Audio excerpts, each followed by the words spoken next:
Halo semuanya, jumpa lagi dengan kami. Baiklah teman-teman, alhamdulillah saat ini saya sedang berada di Balai Benih PT Sarana Inti Pratama yang berada di Jalan Riau, Pekanbaru Riau.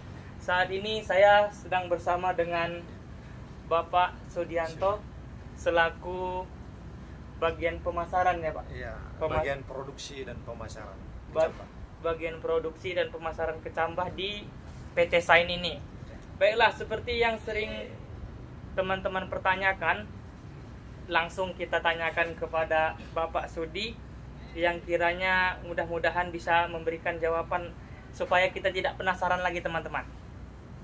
Oke lah Pak, ini ada pertanyaan yang pertama Pak. Sebenarnya ada berapa varietas dari PT Sain ini Pak? Oke. Yang pertama-tama kami dari PT Sarana Inti Pratama mengucapkan terima kasih atas antusiasme petani sawit Indonesia.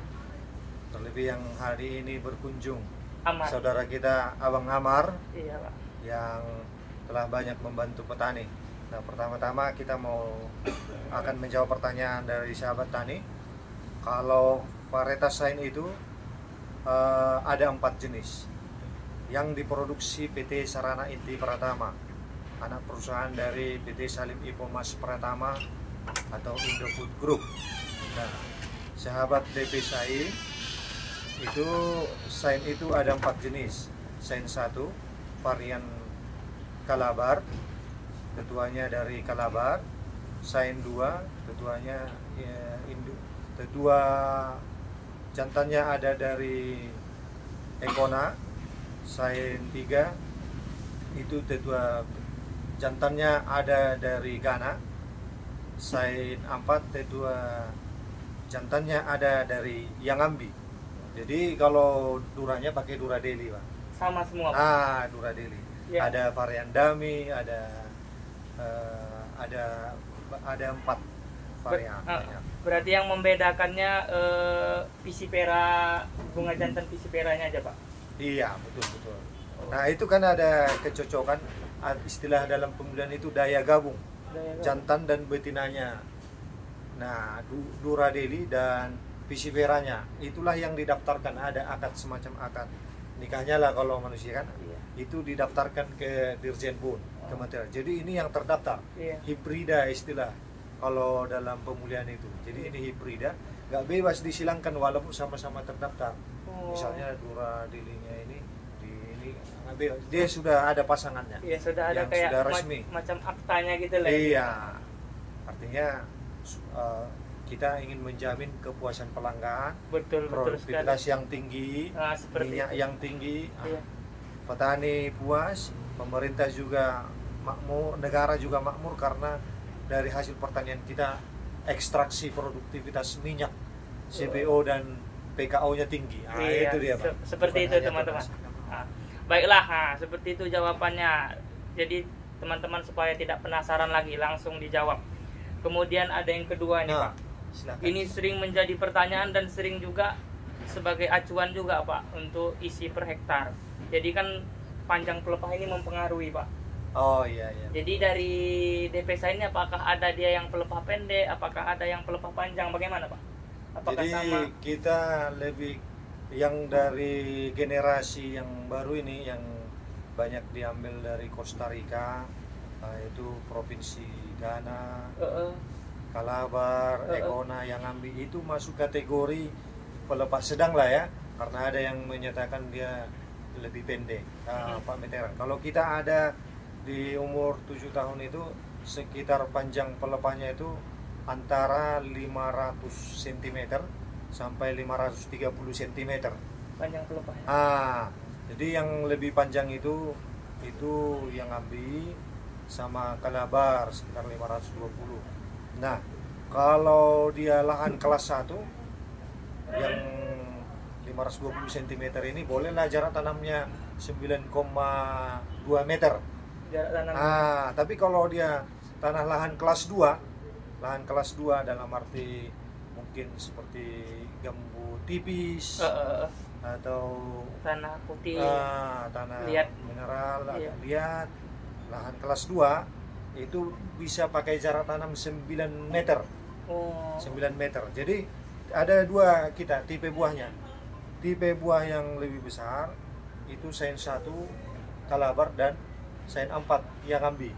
Cuma jumlah tandannya sekitar 18 tandan per tahun. Nah, kalau yang Kalabar sama Ekona sama yang ambil jumlah tandannya sekitar 22-an. Lebih kecil. Tapi lebih sedang buahnya. Lebih banyak. Ya. Nah, jadi misalnya kalau BCR di 7 tahun itu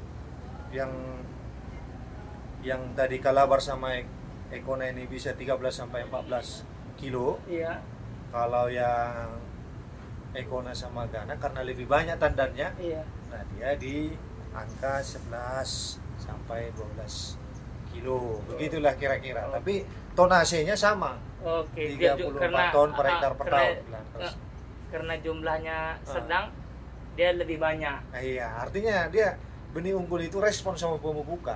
Itu teman-teman. Nah, dia sudah punya potensi. Kalau kita berikan tankosnya bahan organik, kita berikan pupuk, ya buahnya lebih bernas, lebih berisi, ya bisa sampai 40-an ton. Itu seperti yang sering saya katakan Pak, seperti program komputer itulah. Kalau benih unggul itu dia sudah programnya yang tinggi, jadi dia mampu menerima pupuk itu. Betul, mampu menerima pupuk.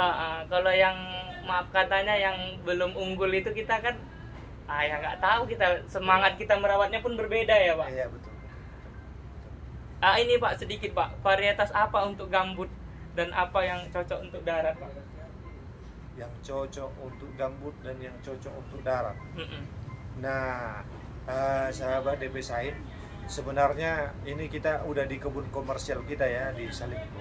Iya Pak. Itu semua varietas DP Sain itu, ya kan? Itu tahan gambut. Tahan gambut, tahan untuk semua lahan. Sudah melalui uji multi lokasi. Langsung di kebun. Cuma ketika dikatakan yang paling optimal. Ya, yang paling optimal misalnya yang paling tahan keasaman misalnya Sain 1 sama Sain 2. Itu yang paling tahan. Yang paling tahan penyakit misalnya Sain 2, tahan Ganoderma. Ekona. Nah, kalau produktivitasnya tinggi agak lebih datar misalnya bisa lebih besar buahnya itu Sain 1 sama Sain 4. Ya, saya nampak juga bisa di kampung. Iya. Nah, kalau dia berbukit, biasanya kita lebih sarankan misalnya Sain 2 Ekona.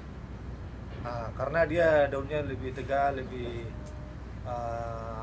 tebal. Iya. Jadi buahnya sedang, dalam proses mengangkat buah juga akan lebih mudah karena dia kan bergelombang. Ya. Buahnya sedang. Nah, kita sarankan Sain 2, Sain 3. Jadi sehingga efektivitas kita buah itu sampai ke TPH itu mudah. Nah, kalau buahnya besar nanti banyak tinggal lagi di apa kan. Jadi ada ininya, kalau ditanya tahan, semua tahan. Biar tak hajat tukang panen itu. Iya, jangan kasih yang tandan buah besar di lahan berbukit. Nanti bisa kita puas tapi kehilangan buah tinggi. Iya. Jadi sudah ada. Jadi kalau perusahaan itu pakai kombinasi dia. Semua dipakai. Benar tuh Pak. Pengalaman di lapangan memang kadang kalau yang udah bagian-bagian pinggir itu lagi, apabila tukang panen itu jatuh ke dalam panen nggak diambil. Baiklah Pak, ini tadi berapa berat buah sudah terjawab ya Pak. Iya. Potensi hasil pun tadi sudah terjawab. Jadi berat buah itu sedikit ya. Kalau berat buah itu kan yang saya bilang tadi BCR. Berat tandan rata-rata yang tadi misalnya dari 18 tandan, yang dari 22 tandan. Itu ya rata-ratanya segitu, makanya dia dapat 35 ton, 34 ton kan di dalam setahun. Tapi kalau misalnya secara individual tandan itu ya bisa ketemu yang 30 kilo. Kalau udah dia yang 10 tahun ya bisa sampai 50-an kilo. 47 ya Pak. Seperti yang biasa kita bawa. Iya. Artinya kita kan lebih kepada BCR ya, yang saya informasikan tadi. Ya, oke. Terima kasih. Ya, sebaiknya selanjutnya nih Pak. Ini kan kawan-kawan banyak yang jauh-jauh ini dari Kalimantan, dari Papua, dari Sulawesi yang menanyakan. Jadi terkait berapa lama sih tahan kecambah itu sejak keluar dari balai benih ini? Oke, sahabat DP Sain, ini yang sering memang khawatir itu. Betul. Jadi sign itu kita sengaja membuat perlakuan yaitu pemberian fungisida yang ibaratnya ada ZPT-nya juga, sehingga dia tambah kuat dia di dalamnya. Iya, sekaligus juga itu pertumbuhan akar juga tetap baik. Iya. Nah, tapi dia tidak cepat memanjang. Iya. Nah, yang kedua, dengan perlakuan fungisida yang fresh ini, seperti skor, dia tidak mati, walaupun dia sampai 14 hari. Nah, ini udah dari pengalaman kita melalui riset, itu bahkan tahan sampai 14 sampai 20 hari. Tak ada masalah. Cuma kita sarankan supaya tidak ada risiko. Itu ya, kalau udah nyampe langsung tanam. Paling yang jadi masalah nanti radikulanya itu memanjang ya Pak. Iya, jadi ya, akarnya banyak gitu. Intinya dia Pak. Oke, ini terakhir nih Pak, sebagai penutup, bagaimana ciri-ciri kecambah kelapa sawit sign yang asli? Oke, sahabat DP Sign, perlu saya sampaikan, Pak sabar ini contoh kecambah ya. Ini kawan-kawan yang kita jemput. Sahabat DP Sign, kalau benih yang asli itu seperti apa?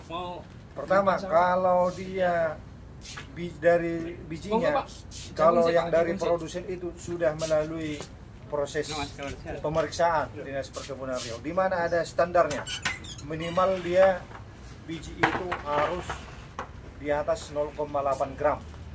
Jadi jangan kita lihat karena dia besar bijinya jadi lebih bagus, enggak. Karena biji itu dia yang kita jual adalah genetiknya, bukan fisiknya. Terus kalau yang dijual oleh produsen itu pasti cangkangnya itu bersih. Nah kalau dia mungkin asal-asalan, dia mungkin nggak bersih kan. Jadi kita kan memang bersih dia dari serabut-serabutnya. Jadi kalau sain itu sekarang ada capnya, tapi cap bukan menjadi dasar sebenarnya.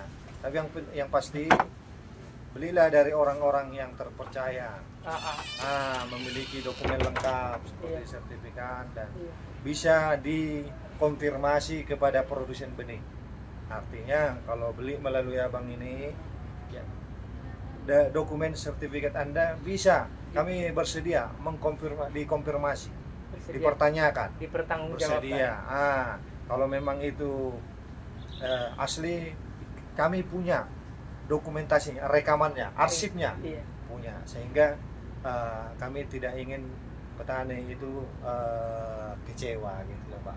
Ini sedikit Pak, masalah kawan-kawan itu COD membandingkan dengan yang ada di toko online. Jadi begini, kenapa kita tidak pakai sistem COD, ya kan? Iya.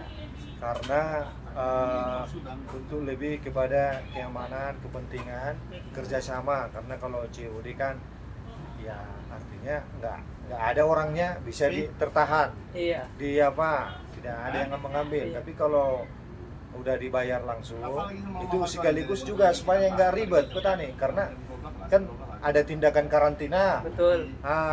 Dan lain-lain yang tentu harus sekaligus kita bayarkan. Jadi kalau udah dibayarkan sudah aman. Nah, artinya asuransinya juga aman. Nah kalau COD kan nanti kita di harga juga akan lebih mahal. Nah ya kan tentu COD lebih mahal dari yang dibayar langsung.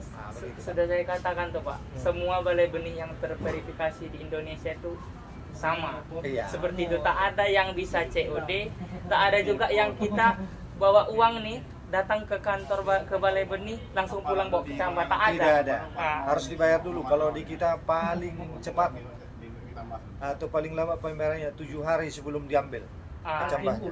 Itu udah paling cepat. Karena apa? Karena kita ada melalui namanya sertifikasi, diperiksa tuh kecambahnya, apakah sesuai persyaratannya, apakah sesuai luasan lahan dengan ini, semua persyaratannya itu sangat ketat. Jadi nggak sembarangan. Makanya kalau benih unggul itu memang prosesnya agak berbeda dari yang abal-abal ya. Kalau abal-abal lebih mudah. Kalau yang resmi Anda mendapatkan dokumen dan bisa juga dikonfirmasi kepada produsen. Oke. Seperti itulah teman-teman. Jangan lupa menanam benih yang unggul. Salam dari PSI. Terima kasih. Salam bibit unggul. Salam bibit unggul.